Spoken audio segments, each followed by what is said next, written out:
намазды оқыма, мынандай сөзбен да, намаз оқысам менің жүрегім тынышталады, күшті сезінемін. Оқыма айтып намазды. Сенің намаз оқып жүргенің соның себебінен болмасын. Өйткені сен бір күнінде намазға тұрған кезде ол сезім келмей қалуы мүмкін, саған күштілік та. Сен тастап кетесің ба, не істейсің сол кезде? Сен намаздың міндеттілігін ақылға сал. Сен тұрып, болсын жақсы сезім сенде, болмасын жақсы сезім, сен тұрып оқуың керексің. Сенде өлім деген нәрсе бар артыңда келе жатқан.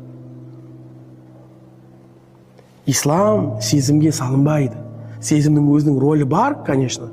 Иманды көтеру мәселесінде жылап, үйтіп, бірақ жігіттер, ақиқат дін бұл ақыл. Сен мына аяқпен білуің керексің діннің ақиқаттарын. Ошибка сезімге салғанда. Исламда, дінде адамдар күшті, анау, айып күшті болу керек. Бірақ ертеңгісін сен исламда сол үшін жақсы көрсең, бір жаман мұсылман шықса, сен исламда шығып кетесің ба сол кезде? Салма оған исламды. Исламның ақиқатын ақылға сал. Неге ислам ақиқат бұл ақылмен түсінікті?